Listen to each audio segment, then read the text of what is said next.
बघा question number 3 बघा काय दिलेलं आहे. Find all the trigonometric functions. सगळेच्या सगळे तुम्हाला ट्रिग्नोमेट्रिक फंक्शन्स काढायचे आहेत. कोण? Sine, cos, tan, cosec, sec, cot. हे ट्रिग्नोमेट्रिक फंक्शन्स तुम्हाला फाइंड आउट करायचे आहेत. ठीक आहे. Angle made by O P with the x axis where P is -5, 12. -5, 12 x कसा तुम्हाला दिलेला आहे तिथे? निगेटिव्ह आहे. एक्स कसा आहे? निगेटिव्ह आहे. वाय कसा आहे? पॉझिटिव्ह. हा निगेटिव्ह, हा कोणता क्वाड्रंट येणार? Second quadrant. तुम्हाला क्वाड्रंट वगैरे तसं विचारलं नाही आहे. तुम्हाला विचारलं find the trigonometric functions. Trigonometric functions आणि डायग्राम काही विचारलं नाही. त्यांनी म्हटलं ओ पी मेन आहे ट्रिग्नोमेट्रिक फंक्शन्स. आता आपल्याला इथे काय काय लागतं बघा बरं. हियर बाय गिवन डेटा, दिलेल्या डेटानुसार काय जो पॉइंट पी आहे which is X comma Y असा लिहितो आपण, तो -5, 12 असा दिला आहे. Therefore X is equal to -5 and Y is equal to 12 असं झालं आहे. ठीक आहे. हियर हा एक्स हा वाय. ठीक आहे. हा पॉइंट दिला आहे त्याला पी मानायचं आहे आपल्याला. ओके. मग त्यानंतर हियर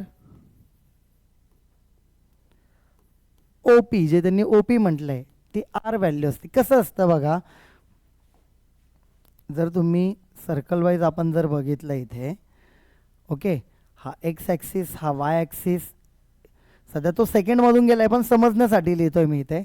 समजा ही लाईन गेली, हा थीटा आहे, हा ओ हा पी, एक्स कॉमा वाय. आपण याच्या आधी काढलेलं आहे स्टँडर्ड सर्कल. इथं त्याची व्हॅल्यू आर. हे व्हर्टिकली किती असतं? वाय. हा X. X square plus Y square is equal to R square. आपण लिहिलं होतं आर इज इक्वल टू त्याची काय? R M S value. हे आपण मागच्याच लेक्चरला आधी बघितलेलं आहे. मग आरची व्हॅल्यू निघेल तुम्हाला आर इज इक्वल टू √ऑफ एक्स व्हॅल्यू काय तुमची -5 त्याचा स्क्वेअर, ऑटोमॅटिकली तो प्लसच होणार आहे. आणि हा 12चा square which is equal to √ऑफ 25 plus 144 which is equal to √ऑफ 169. आणि आर इथं किती भेटला तुम्हाला? 13. आरची व्हॅल्यू काय भेटते? R M S value X square plus Y square त्याचा √. अशी डायग्राम एक इन जनरल असते आपली साधारणतः. ठीक आहे.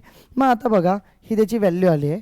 तसा तो हे इन जनरल काढलं आहे आपण फर्स्ट क्वाड्रंटचा. इथला दिलेला पॉईंट तो सेकंड क्वाड्रंटमध्ये, पण त्यांना डायग्राम एक्सपेक्टेड नाही आहे.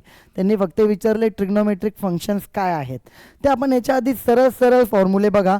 मागचे जर पेजेस तुम्ही तिथे चेंज केले तर तुमच्या लक्षात येईल की मागे जे लास्ट टाईम आपण बघितलं होतं याच्यामधून डायरेक्टली व्हॅल्यू तुम्ही लिहू शकतात. काय? लक्ष द्या. ॲज काय लिहिलं होतं आपण लास्ट टाईम? साइन थीटा काय लिहिला होता? Y by r. वायची व्हॅल्यू किती तर 12/13 झालं साइन थीटा.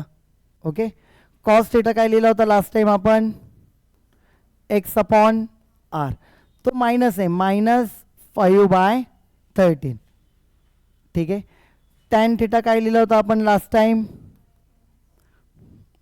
येस, थोडं टॅन थीटा इकडे लिहितो. तुम्ही सरळ लिहायचं आहे खाली, मला स्पेसची अडचण येऊ शकते म्हणून. टॅन थीटा y/x, वायची व्हॅल्यू 12, एक्सची व्हॅल्यू -5 म्हणजे डायरेक्ट -12/5 लिहा. ठीक आहे. त्याच्यानंतर पुढे कोण लिहिणार आपण?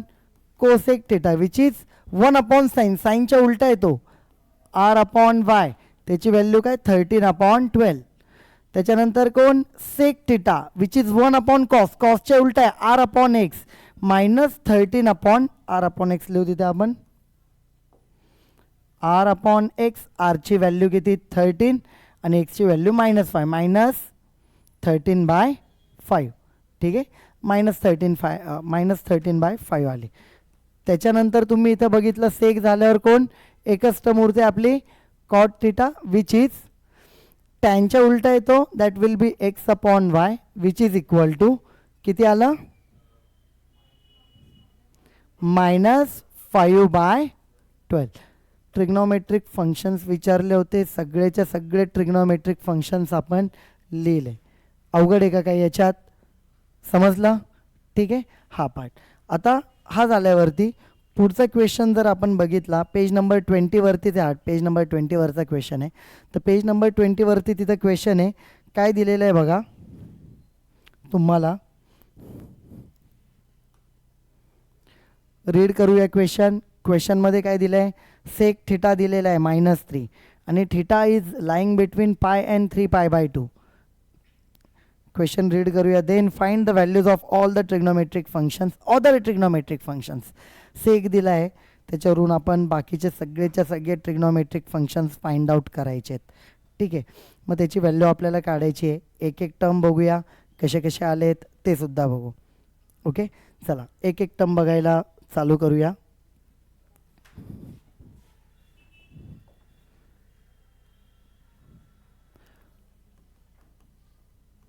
Given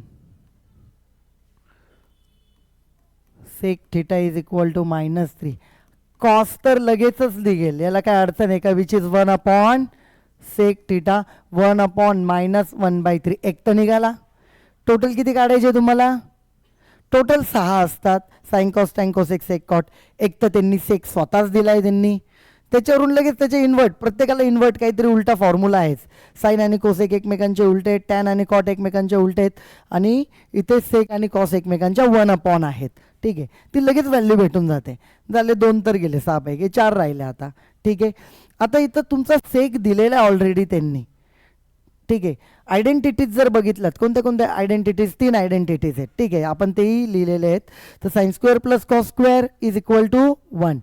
1 plus tan square is equal to sec square.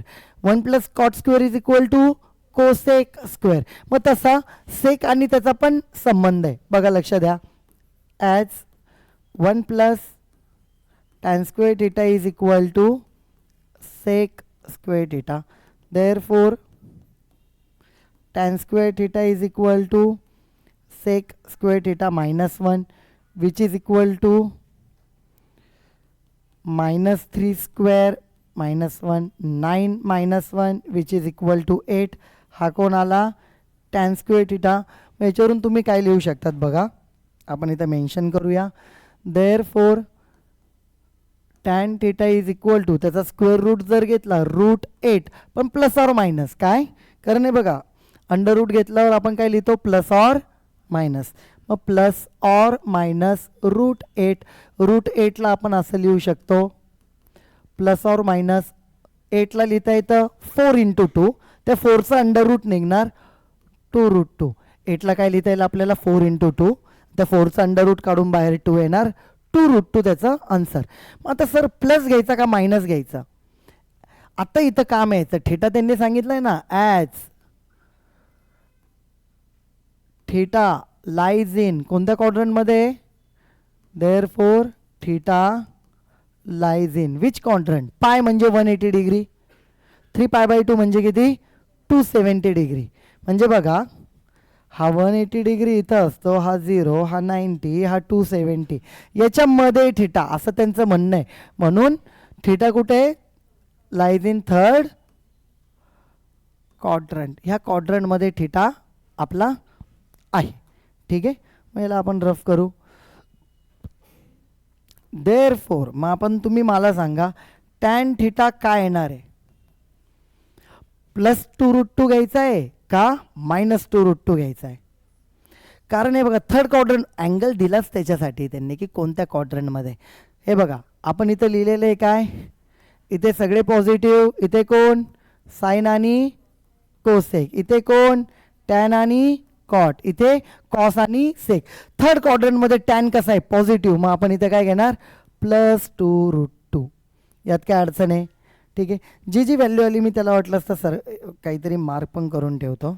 बघा, ही एक पहिली आपली आलेली इथे. ओके, आता ही दुसरी आली जस्ट. ओके, 2 आलेत. ह्या गोष्टी आल्या. आता हे बघा, कॉस आहे तुमच्याकडे, टॅन आहे, साईन निघेल कारण tan is equal to sine by cos. बरोबर आहे. चला लगेच लिहून घेऊ. as tan theta is equal to sin theta upon cos theta. Therefore sin theta तुम्ही काय लिहिणार, tan theta into cos theta. यात काय अडचण आहे, which is equal to tan किती आहे 2√2, cos किती तुमचा -1/3. मग इथंच लिहू याला.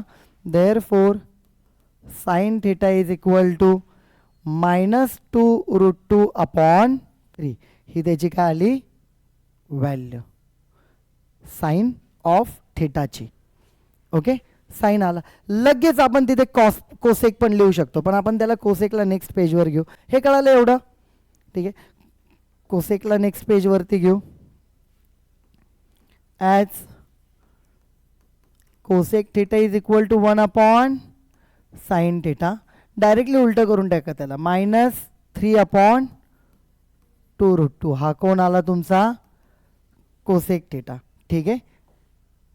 ओके, बघा किती झालेत आन्सर आता इथे, टोटल किती आलेत. ऑलरेडी एक तर त्यांनी दिला होता 1 2 3 4, कोसेक एक 5 झाला. अजून कोण राहिला आहे, कॉट. ठीक आहे, चला मग कॉटला बघून घेऊ लगेच इथे. ॲज टॅन आहे तुमच्याकडे, कॉट लगेच निघेल. Cot is equal to 1 upon tan. Cos by sine पण होईल, कसंही करा. ठीक आहे. कॉटची व्हॅल्यू काय आली 1 अपॉन टॅन. किती होतं तुमचं आलेलं जस्ट बघा, टॅनची व्हॅल्यू किती +2√2. ते काय होईल 1 upon +2√2. So this will be the final answer. हे त्याचं काय आलं, फायनल आन्सर आलं. Okay, these are the total answers. मग बघा इथे आपण काय काय केलं आहे ओव्हरऑल बघा एकदा. इथे काय काय लिहिलं आहे आपण. हा दिलेला क्वेश्चन आहे तुम्हाला, sec theta is equal to -3, theta lies in the third quadrant. Third म्हणायच्या ऐवजी त्यांनी असं सांगितलं, आपण मग शोधून काढलं तो थर्ड क्वाड्रंटमध्ये. ठीक आहे. त्याच्यानंतर पुढे काय बघा की जी दिलं टर्म, आपले रेग्युलर फॉर्म्युले आयडेंटिटीज वापरायचे आणि कोण कोणाच्या 1 अपॉन आहे ते वापरायचं. साइन इज इक्वल फॉर्म्युले जे बेसिक आपण वापरतो, sec is equal to 1 upon cos, cos is equal to 1 upon sec, cosec is equal to 1 upon sine, sine is equal to 1 upon cosec, tan is equal to 1 upon cot, cot is equal to 1 upon tan, tan is equal to sine by cos, cot is equal to cos by sine. हे जे फॉर्म्युले आहेत आणि identities, sine square plus cos square is equal to 1, 1 plus tan square is equal to sec square and 1 plus cot square is equal to cosec square. एवढेच फॉर्म्युले वापरायचे आणि ठरवायचं काय, कोणत्या प्लस ऑर मायनस आलं का ठरवायचं काय, थिटा कोणत्या क्वाड्रंटमध्ये काय लिहायचं. ठीक आहे, एवढाच पॉईंट. आता त्याच्यानंतर बघा पुढे जर तुम्ही बघितलं इथपर्यंत आपण आलो. हा क्वेश्चन नंबर 4 झाला. क्वेश्चन नंबर 5 कडे बघू. इथे त्याच पद्धतीने जरा तुम्हाला सांगितलं आहे, sec x is equal to 13/5, x lies in the fourth quadrant. आता डायरेक्ट सांगितलं एक्स कुठे आहे, तो अँगल आहे बरं का. X lies in the fourth quadrant. Fourth क्वाड्रंटमध्ये एक्स आहे तुमचा. ठीक आहे. तर फोर्थ क्वाड्रंटमध्ये जर इथं तुमचा एक्स आहे तर तिथं काय काय असेल आपण टर्म्स बघूया. आणि एक्स हा ऑब्विसली इथं तो एक अँगल आहे. Find the values of the other trigonometric functions. बाकीच्या ट्रिग्नोमेट्रिक फंक्शनचे काय काढायचे तुम्हाला, अँगल फाइंड आउट करायचे आहे. चला आपण आता शोधायला चालू करू लगेच. लक्ष द्या. नंबर 5 गिवन काय आहे, sec x is equal to 13/5. Similar मेथडने सॉल्व करायचं आहे ॲज इट इज, काही चेंज नाही त्याच्यात.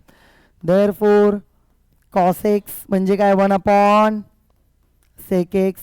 Therefore cos x is equal to 1 upon sec. उलटं केलं की ते आलं इथं ही व्हॅल्यू आली. ठीक आहे. आता बघा मग हा पार्ट झाला, एक पहिलं भेटलं तुम्हाला. त्यांच्यानंतर काय कॉस आहे तुमच्याकडे, सेक आहे, काय लिहू शकतात आपण as 1 plus tan square x is equal to sec square x. Therefore तुम्हाला काय पाहिजे इथे, tan square x is equal to sec square x. सेकची व्हॅल्यू किती आहे 13/5, त्याचा square -1 which is equal to 169/25 -1 which is equal to 169 - 25/25. तू लक्ष द्या. केव्हाची चुळबुळ चालली तुझी. याचा स्क्वेअर केला -1 25 इकडं 1 इंटू 25 25 अपॉन 25. आता 6 therefore tan square x is equal to वरती आलं 144 upon 25. Therefore tan of x under root घेतलं प्लस ऑर मायनस, याचा अंडर रूट 12 याचा अंडर रूट 5. इथं म्हणायचं ॲज एक्स लाईज इन कोणता क्वाड्रंट, फोर्थ क्वाड्रंट. फोर्थ क्वाड्रंटमध्ये tan कसा आहे, निगेटिव्ह. देअर फोर तो निगेटिव्ह असल्या कारणाने डायरेक्ट -12/5 ही व्हॅल्यू तुम्हाला इथं भेटली. ठीक आहे, ओके. हा एक पार्ट झाला टॅनची. ठीक आहे, आता याच्यानंतर बघा टॅन आलाय इथे, लगेच कॉट पण तुम्ही काढू शकतात. As cot of x is equal to 1 upon tan x करून टाका त्याला डायरेक्ट उलटं. -5/12 त्याची व्हॅल्यू येणार, उलटी होऊन जाईल व्हॅल्यू लगेच. देअर फोर ठीक आहे, ही व्हॅल्यू तुम्हाला त्याची टॅनची पण भेटली, टॅनवरून कॉटची भेटली. आता टॅन आला आहे, कॉट आलेला आहे, साईन आणि कॉस आहे तुमच्याकडं, मग त्यावरून त्याची एक व्हॅल्यू काढू शकतो. As tan theta is equal to sine theta upon cos theta. Therefore sine theta आपण काढू शकतो टॅन थिटा इंटू कॉस किंवा कॉस थिटा इंटू टॅन. ही टर्म इकडे गेल्यावर टॅनची व्हॅल्यू किती आली होती, -12/5 इंटू कॉसची व्हॅल्यू किती आलेली तुमची, कॉसची व्हॅल्यू आली आहे 5/13, 5/13. हे बघा हे 5 कॅन्सल, मग तुम्ही इथं काय लिहू शकतात, therefore sine theta is equal to -12/13. ही एक व्हॅल्यू तुम्हाला लगेच इथं भेटली. ठीक आहे,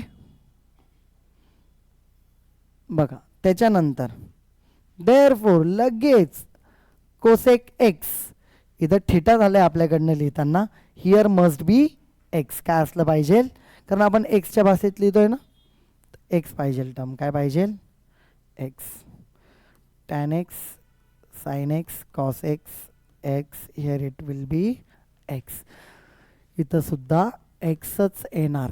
okay, cosec x which is 1 upon sine x, लगेच याचं उलटी टर्म केली -13/12.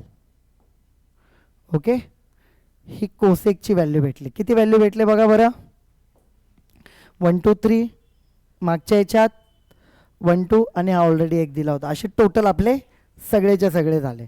ठीक आहे, सिमिलरच आलं ऑलमोस्ट एक्झाम्पल, सेकच्याच भाषेत विचारलेलं आहे त्यांनी. त्याच्यानंतर हा जो क्वेश्चन आहे ते आपण बघूया पुढे, पण सध्याला तुम्ही हे जे क्वेश्चन बघितलेले आहेत एवढे तुम्ही लिहून काढायचे आहेत सगळ्याच्या सगळ्या. ठीक आहे, क्वेश्चन नंबर 3. ठीक आहे, ते 4. ओके, लिहायला स्टार्ट करा. हे बघा काय काय बघितलं आहे, हा एक पार्ट, याचं इथंच संपलं, हा एक पार्ट, त्याच्यानंतर हा, त्याचा आन्सर फायनल, त्याच्या पुढचा क्वेश्चन नंबर 5 आणि त्याच्यानंतर त्याचं पूर्ण आन्सर. ठीक आहे, ओके चला लिहा.